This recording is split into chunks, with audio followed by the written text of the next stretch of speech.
Welcome to my new vlog. मेरा नाम है उज़ैर ख़ान और थंबनेल तो आप लोगों ने देख ही लिया होगा।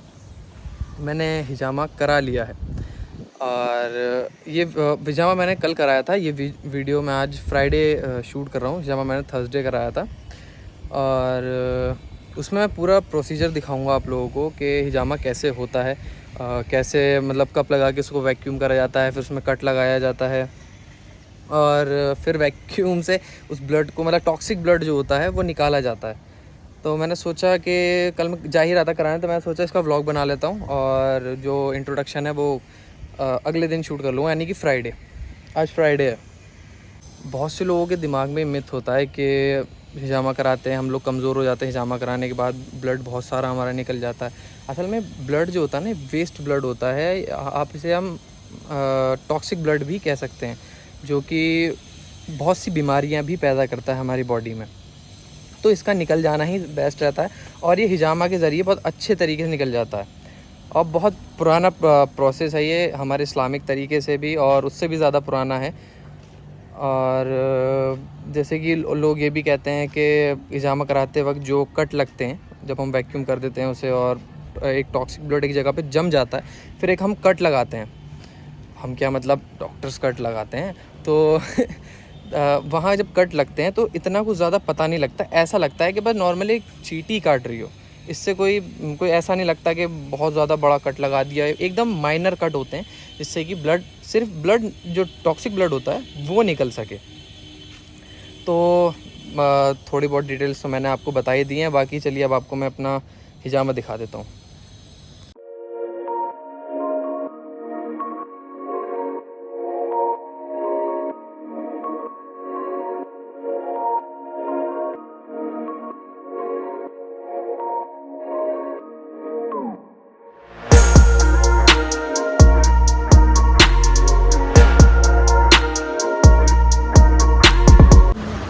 मसल टाइट है, ठीक है।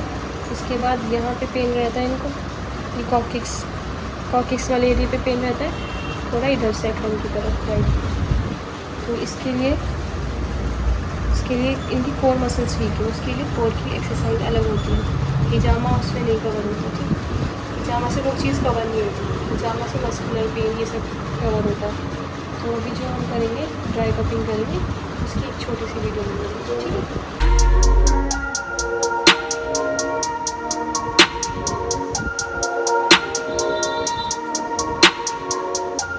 कैसा लग रहा है?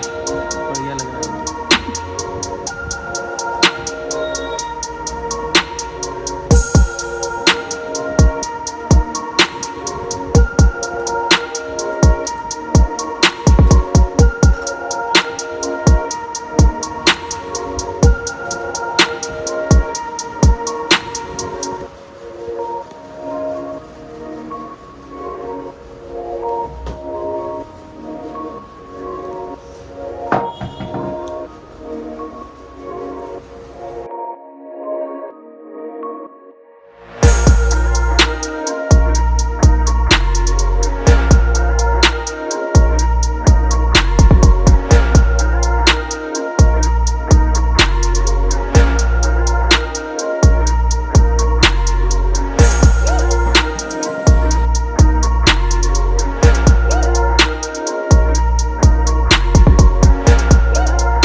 प्लाज्मा अलग हो गया है, ठीक है।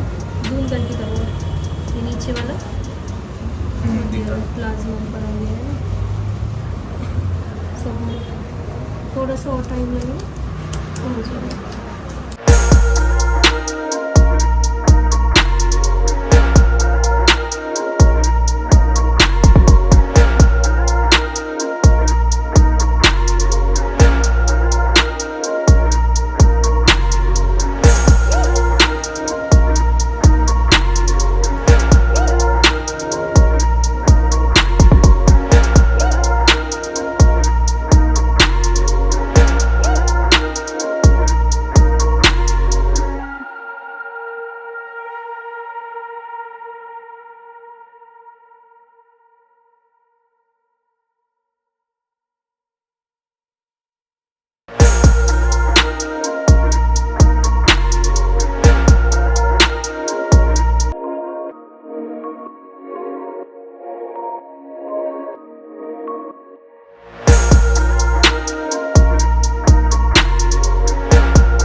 फाइनली हिजामा हमारा हो चुका है, बस अभी 5 मिनट पहले ही हुआ है।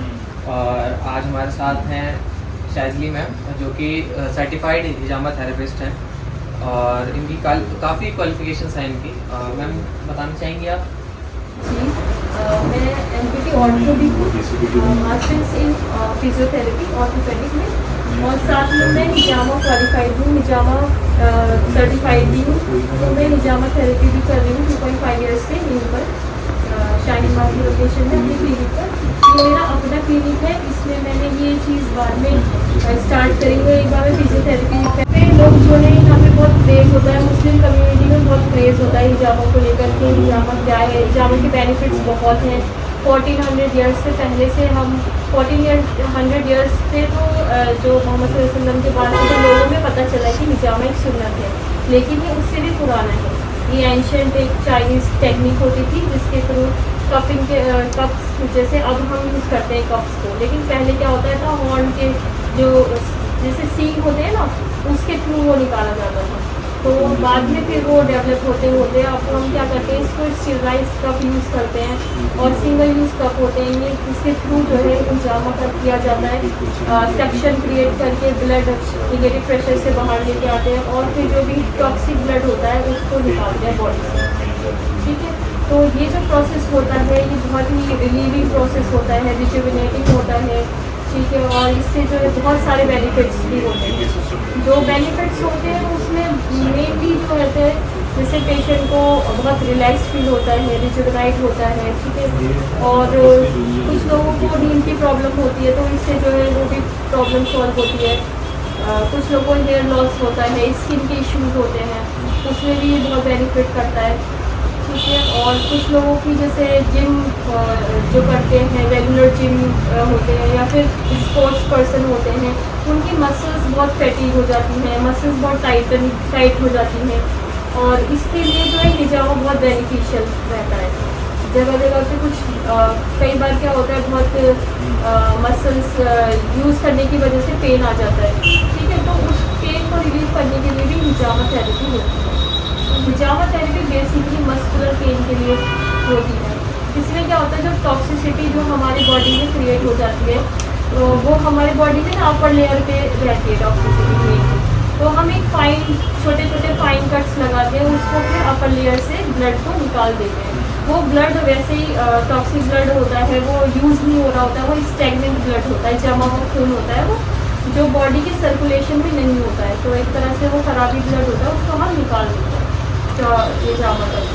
ठीक है, तो इसके जो है ना, जो हमारा हिजामा जहाँ पे जो हम करते हैं वो हम पहले स्किन को पूरा अच्छे से क्लीन करते हैं। उसके बाद फिर हम जो कप्स लगाते हैं, कप्स में फिर ड्राई कपिंग करते हैं।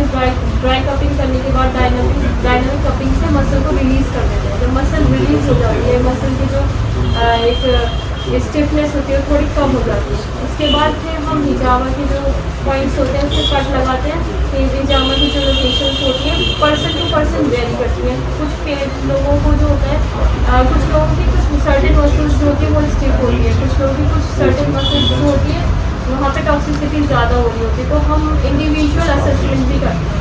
बहुत सारी जगह क्या होता है, बस देखते हैं और फिर एकदम से कुछ पॉइंट्स पे लगा देते हैं। बट हमारे यहाँ का जो स्पेशलिटी है वो हम पेशेंट का फ्री में असेसमेंट करते हैं। जो हिजामा थेरेपी का सारा इंक्लूड होता है, उससे पेशेंट को पता भी चल जाता है कि उसको कहाँ कहाँ पे इश्यूज है, फिर हम उसका उस जगह का ट्रीटमेंट करते हैं। ठीक है, तो ये this is all about hijama therapy and it is done here since 2.5 years and I have practiced in other clinic as well. And the other clinic was in Noida. It was the chiropractic clinic in Noida sector 26 under विश्वास Mevani sir. और ma'am जैसे कि कुछ questions पूछते हैं कि इसमें कुछ एज का भी मसला है कि कम एज वाले नहीं करा सकते या ज़्यादा एज वाले नहीं करा सकते? बिल्कुल, हम जो है 12 साल से छोटे बच्चों को हिजामा नहीं कर सकते हैं। उसके बाद हम जो हमारे एडल्ट होते हैं, ज़्यादा एडल्ट लोगों को भी हम हिजामा नहीं कर सकते। लाइक 60 के बाद वालों के लिए हम प्रिकॉशन के साथ करते हैं और बहुत ज़्यादा एज के लिए हम नहीं करते हैं। इसमें दो तरह और भी चीज़ें होती होती है। जैसे कुछ लोगों को क्या होता है, डायबिटीज़ होता है, कुछ लोगों को डिफरेंट टाइप के डिजीजेज होते हैं, ब्लड डिसऑर्डर्स होते हैं, जैसे हीमोफीलिया होता है, जिसमें ब्लड खुद ही खुद मतलब अगर एक बार कट लग गया तो फिर ब्लड आना तेज़ी से शुरू हो जाता है। तो इसलिए हम उस केस में हिजामा नहीं करते हैं। बहुत सारी कंडीशंस ऐसी होती है, जैसे प्रेगनेंसी में, प्रेग्नेंट वुमेन में हम हिजामा को अवॉइड करते हैं। कुछ जगह पे, स्पेसिफिक जगह पे सर्टेन टाइम के बाद हम नहीं कर सकते हैं। और कुछ पेशेंट्स जो नॉर्मल पेशेंट्स होते हैं, नॉर्मल लोग होते हैं, जनरल फिटनेस के लिए जो कराते हैं, हम उनसे भी पूरा असेसमेंट लेते हैं। लाइक अगर बीपी की किसी को प्रॉब्लम है, डायबिटीज़ है, अगर डायबिटिक है कोई अगर, तो उसमें भी फिर सर्टेन प्रिकॉशंस ही हम कर सकते हैं। कुछ पॉइंट्स ऐसे होते हैं जहाँ पे करने से सर्टेन बीपी हो जाता, ब्लड शुगर, वो ब्लड प्रेशर ड्रॉप हो जाता है। तो हम ऐसी कंडीशन में जो है ना बहुत स्पेसिफिक एरिया पे ही करते हैं, अगर किसी को बीपी की प्रॉब्लम होती है। और अगर किसी को इंसुलिन वगैरह चल रहा होता है, या फिर कोई ब्लड क्लॉटिंग, ब्लड थिनर्स पे होता है, जैसे किसी को हार्ट की प्रॉब्लम होती है, तो उस केसेस में भी हम फिर ब्लड थिनर्स को थोड़ा रुकवा के, या फिर उस केसेस में उस पर्टिकुलर पर्सन के अकॉर्डिंग फिर ट्रीटमेंट करते हैं। थेरेपी दो तरह का होता है, एक हम ट्रीटमेंट पर्पस से भी कर सकते हैं, हम सुन्नत पर्पस से भी कर सकते हैं, और हम एक जनरल फिटनेस से भी कर सकते हैं। तो जो इनका हुआ है वो जनरल फिटनेस वाला हिजामा था।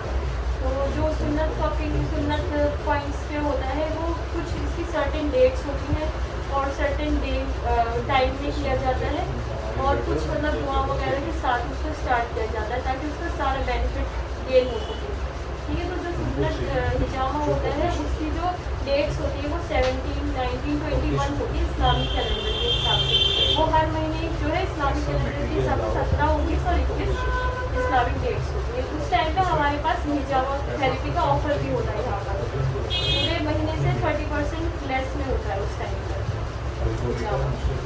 और जैसे कि बहुत से लोगों के दिमाग में मिथ रहता है कि हम हिजामा करवाएंगे और ब्लड निकलवाएंगे, उस समय हमारी बॉडी में कोई बाद में कोई प्रॉब्लम ना हो। जैसे बहुत से लोग कहते हैं कि यार नहीं करवाना चाहिए, बाद में प्रॉब्लम होने लगती है। 2-3 दिन तो ठीक लगता है, लेकिन उसके बाद में प्रॉब्लम होने लगती है। ऐसा सच है या मतलब गलत है? नहीं, ये तो देखिए मिथ है। अगर तो आपकी बॉडी में टॉक्सिसिटी है और वो किसी तरह से निकल रही है, जैसे कट लग के हिजामा थेरेपी, ये एक बहुत ज़्यादा वाइड मतलब बहुत प्रैक्टिस हो रहा है, पूरे इंटरनेशनल ये प्रैक्टिस होता है। तो इसके बहुत सारे रिजल्ट्स भी हैं। तो ये एक मतलब एक बिल्कुल अच्छे से की हुई टेक्निक है। ऐसा नहीं कि कोई सिर्फ यहाँ पे लोकली हो रही है, सब जगह पे हो रही है। और इसका ऐसा कोई जिस तरह से आप बता रहे हैं, इस तरह का कोई मतलब नहीं होता है। तो जो इसमें लोगों को डाउट रहता है, ये रहता है कि जब कट लग जाएगा, ब्लड निकल जाएगा, तो फिर है ना प्रॉब्लम होगी। लेकिन असल में क्या होता है कि जहाँ पे हम कट लगाते हैं, जहाँ से हम ब्लड निकाल देते हैं, तो वो हम स्टैग्नेंट ब्लड निकाल रहे हैं, जो ऑलरेडी डिजीज़ कॉज कर सकता है, या मसल में कोई पेन कॉज कर सकता है। तो जो हम कर रहे हैं वो उसमें हम डिटॉक्स कर देते हैं बॉडी को, तो फिर वहाँ पे जो है ऑटोमेटिकली जो फ्रेश ब्लड है वो उसकी जगह ले लेता है। जब वो जगह ले लेता है तो फिर वो एनर्जी फील होती है, अलग वाइब्स आती है ना, एनर्जी फील होती है, क्योंकि वहाँ पे अच्छा ब्लड आ गया। ठीक है, बाकी आपसे बात करके बहुत अच्छा लगा, और आपने जो इन्फॉर्मेशन दी है हमारे ब्लॉग के ज़रिए से, वो इंशाल्लाह और शेयर होगी और जगह भी शेयर होगी। तो हिजामा के लिए थैंक यू। और मुझे भी, मैं अपना पर्सनल आपको बताऊं तो मुझे भी बहुत अच्छा लगा। मैंने काफ़ी बार ऐसे हिजामा करा रखा है, यहाँ थोड़ा ज़्यादा मुझे अच्छा लगा है क्योंकि यहाँ ज़्यादा केयर करी गई है और बहुत सही तरीके से इस चीज़ को मतलब प्रोसेस करा गया। तो वो मैं आपको शेयर, आपने देखा ही होगा अभी, मैं पूरा प्रोसेस दिखाया होगा मैंने अपने ब्लॉग में। तो आप लोग भी आए यहाँ पे, बहुत अच्छी ट्रीटमेंट है यहाँ का, बहुत अच्छा है। और मैं यहाँ का एड्रेस डिस्क्रिप्शन में भी डाल दूँगा और स्क्रीन पे भी दिखा दूँगा। सो और नंबर भी मैम का डिस्प्ले पे दिखा दूँगा। So thank you. आज का ब्लॉग यहीं तक था। फाइनली अब हमारा एग्जाम हो गया है और हम पीने आए हैं जूस है। आइस इनके में डाल दो भाई आइसक्रीम, हम हमारे में आइसक्रीम डालना नहीं सही रहेगा, हमारे मौसमी का जूस है नॉर्मल। तो भाई तुम्हें क्यों शर्म आ रही है? ये कह रहे हैं कि भाई मुझे अनस भाई कह रहे हैं मुझे मत लो ब्लॉग में। मैंने बोला अरे यार क्यों नहीं ले लेता थोड़ा। अनस भाई को ज़्यादा शर्म आ रही है, शर्म ज़्यादा आ रही है यार इन्हें। अनस भाई हैंडसम ज़्यादा है ना। चलो खैर, आप लोगों को वीडियो अच्छी लगी हो तो वीडियो को लाइक करें और चैनल को सब्सक्राइब करें। और भाई तुम भी बोल दो यार थोड़ा सा। भाई के चैनल को सब्सक्राइब करो, लाइक करो और शेयर करो ज़्यादा से ज़्यादा। तो भाई ने भी कह दिया है तो ज़्यादा से ज़्यादा शेयर करें प्लीज़।